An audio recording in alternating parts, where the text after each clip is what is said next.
Hello and welcome to the first episode of Religion for the Rest of Us. I'd hope that this episode would be sort of an explanation about why I wanted to create this channel and why I thought it was important and what I hope to do with it. However, given the conversation that's been happening in both social media and the mainstream media over the past week regarding some of Bill Maher's comments on Real Time about Islam, I thought it would be worth just diving into it and hopefully explaining what I hope to do with this channel, or some of the things I hope to do with this channel, just by demonstration. So without further ado, let's take a look at what Bill Maher said, not on this most recent episode of Real Time, but on the previous one. And finally, new rule: the Pennsylvania teenager who faces up to 2 years in jail for disrespecting this statue of Jesus must show us he's really got balls and try it with a statue of Muhammad. Oh, don't fucking start with me, because it's gonna get worse right now. Actually, that's a trick question, because there are no statues of Muhammad, because if you made one, there'd be a fatwa and you'd wind up dead. Bill starts right off with something that is simply factually incorrect. There's a very famous statue of Muhammad actually on our Supreme Court building. The south wall depicts Menes, Hammurabi, Moses, Solomon, a few other famous lawgivers. And then the north wall depicts Napoleon Bonaparte, John Marshall, William Blackstone, King John, Charlemagne, Justinian, and a few others, including Muhammad. In 1997, the Council for American Islamic Relations made a request to, at the time, Chief Justice William Rehnquist, that the statue be taken down, and they cited these three reasons. They said, one, Islam discourages its followers from portraying any prophet, including Muhammad, in artistic representations, lest the seed of idol worship be planted. They also said that depicting Muhammad carrying a sword reinforced long-held stereotypes of Muslims as intolerant conquerors, and that the building documents and tourist pamphlets refer to Muhammad as the founder of Islam, when he is more accurately the last in the line of prophets that includes Abraham, Moses, and Jesus. So Rehnquist rejected the request, but did make changes to the pamphlets, stating that Muhammad was a prophet of Islam rather than the founder, and also said that well-intentioned attempts by the sculptor to honor Muhammad bear no resemblance to Muhammad. We should talk a little bit about the prohibition against idolatries. This is similar to the second commandment in the Bible, which in the King James Version says, "Thou shalt not make unto thee any graven image, or any likeness of anything that is in heaven above, or that is in the earth beneath, or that is in the water under the earth." And it's simply something that in Islam is taken more seriously, and there's reasons for that. One is coming out of the Christian tradition, where depictions of Jesus did sort of have a lot to do with the deification of him. So in Islam, Jesus is not considered divine. So the other thing we should bring up too is that in the history of Islam, the community that Muhammad was coming out of had a place of worship, which is now the central place of worship in Mecca. It's called the Kaaba.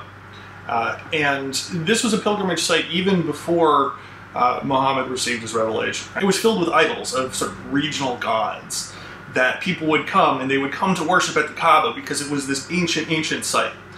The tribe that controlled Mecca made obscene amounts of money, charging basically a tax for people to come into the city on pilgrimage. This was seen as an spiritual exploitation of the population around Mecca, who were coming to worship, and at the same time being financially exploited by the people that controlled this religious space. This is all part of the equation that never really gets discussed. It's also worth pointing out that the prohibition against images of Muhammad is not something that's explicitly stated in the Quran. The other thing to keep in mind too is that it was clear that Muhammad did not want to be considered a deity of any kind.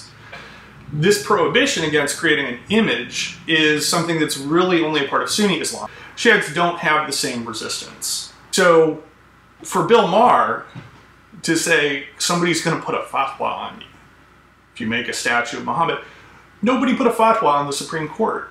There's been no violent protest. It's important to keep in mind that when we talk about an image of Muhammad, and there being protests against it. Every time that happens, it's happening because the image is mocking the prophet. The same way that this kid is mocking this statue of Jesus. It's not that different. And that simply creating an image of Muhammad is not what gets people riled up. It's when that image is desecrated. And obviously people are riled up here about the statue of Jesus in Pennsylvania. Now, folks, I know, as difficult as it is to face this issue, it is important for us as Americans to remember what we stand for. Of all the iconic American images in our history, there's no picture that makes my heart swell with patriotism quite like this one. Because this kid is not going to get killed for this. He's not even going to jail. Yes, there's some local dumbass DA trying to throw the book at him, but come on, he's a kid. He's just doing what kids do, making Jesus blow them. USA! USA! USA! It may not be in good taste. I certainly don't condone this type of behavior. Praying, I mean. But it speaks volumes about why liberal Western culture is not just different, it's better. It's really interesting here how Bill Maher goes from faux jingoism, USA, USA, to real jingoism. No, we're actually better. If vast numbers of Muslims across the world believe, and they do, that humans deserve to die for merely holding a different idea, or drawing a cartoon, or writing a book, or eloping with the wrong person, not only does the Muslim world have something in common with ISIS, it has too much in common with ISIS. This is where we really get to the heart of the problem. Talking about 1.5 billion people as though they're one single monolithic group. When he says, you know, the vast majority, I don't think Bill Maher knows what the vast majority of Muslims think about anything. Below in the notes, there's a link to an actual Pew Research study that found that 93% of Muslims believe that religious freedom is a good thing. There's so much talk about wiping out ISIS. You can't, not with bombs. You can only expose that something is a bad idea. I'm with you, Bill. I'm working on exposing some bad ideas right now. Cultures are different. It's okay to judge that rule of law isn't just different than theocracy, it's better. If you don't see that, you're either a religious fanatic or a masochist, but one thing you are certainly not is a liberal. I think there's something going on here we need to talk about, because when Bill says rule of law compared to theocracy, it's kind of a distraction, or at least it presupposes the idea that we actually live under a society which is ruled by laws rather than an oligarchy which is ruled by a few elites that exist above the law. When we set up a kind of dichotomy between, hey, there's us, we're the good guys, and them, they're the bad guys, they're the theocrats, it distracts us all from the fact that we're not actually living in a liberal democracy. To count yourself as a liberal, you have to stand up for liberal principles, free speech, separation of church and state.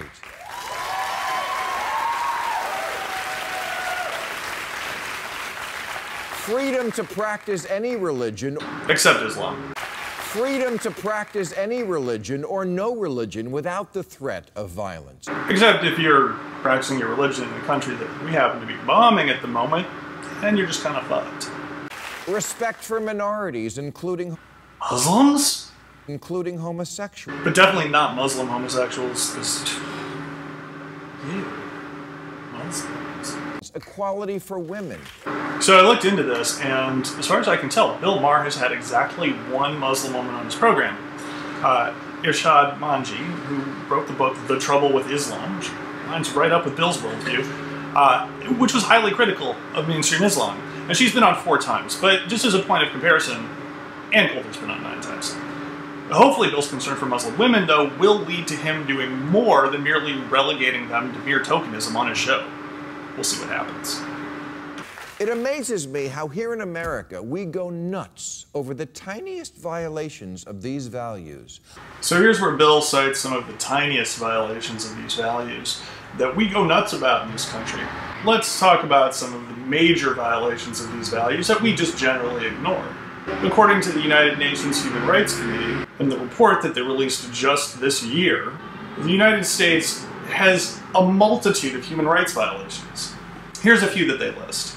Racial disparities in the criminal justice system, racial profiling, stop and frisk, surveillance by law enforcement officials targeting certain ethnic minorities and the surveillance of Muslims, drone killing, gun violence, the standard round law, while gross atrocities are ignored across the world. Torture and extreme rendition, the criminalization of homelessness, as well as racial profiling and the use of lethal force by law enforcement, including the killings on the US-Mexico border, labor trafficking of guest workers and domestic workers, the lack of remedies for female victims of domestic violence, the use of the death penalty, solitary confinement, juvenile life without parole, and other unfair sentencing practices, the disenfranchisement of felons, and, of course, the NSA surveillance program. Jonah Hill yells, "Suck my dick, faggot," at the paparazzi, and an entire nation goes into Twitter outrage until he is forced to perform that most debasing of acts, the talk show apology tour.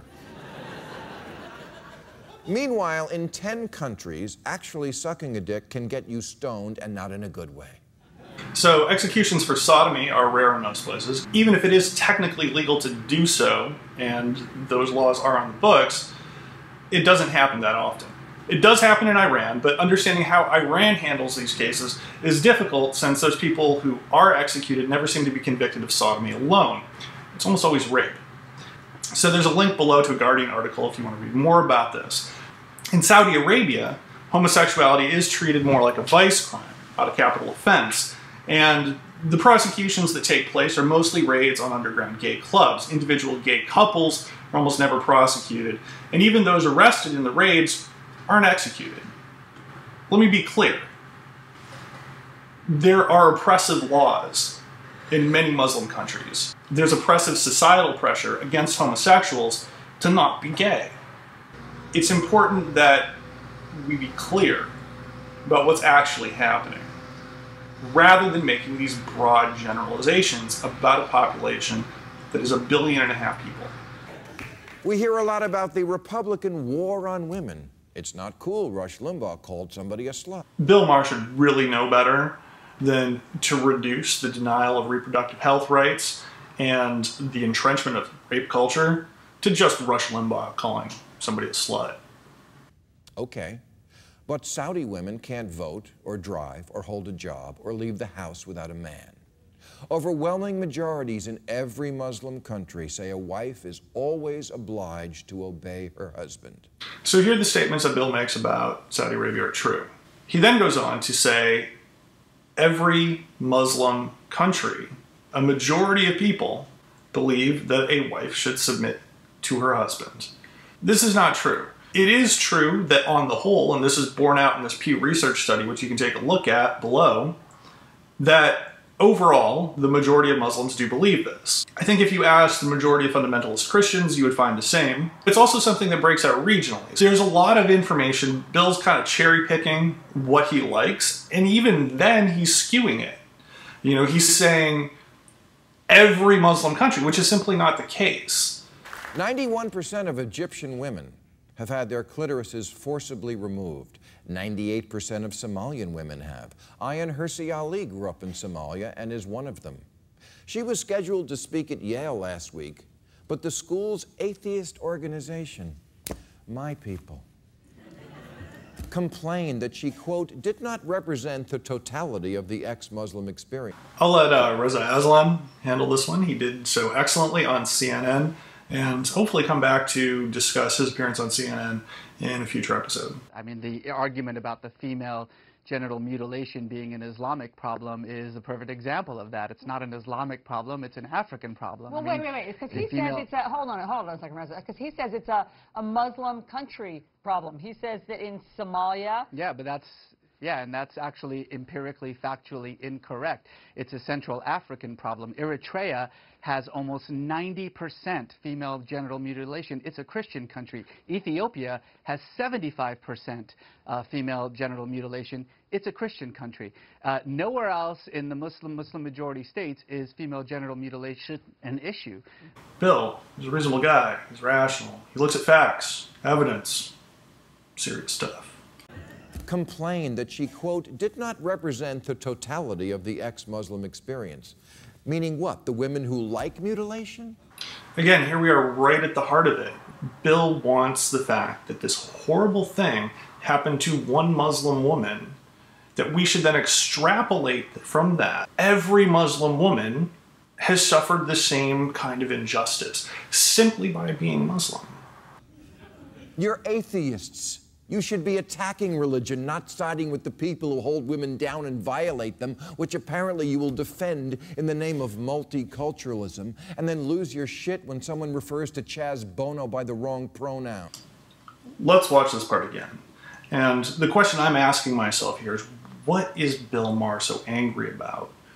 He's not suffered any of the injustices that he's talking about. I mean, he's a white guy from New Jersey who's incredibly successful. But he's really angry here. There's something that he's mad about. And I can only think that there must have been something that happened to him personally that makes him feel like this is a fight he's got to get venomous and passionate about. So just take a look at how deep he gets into it. You're atheists. You should be attacking religion, not siding with the people who hold women down and violate them, which apparently you will defend in the name of multiculturalism, and then lose your shit when someone refers to Chaz Bono by the wrong pronoun. Now, his audience is going to applaud for his trans joke. Hey.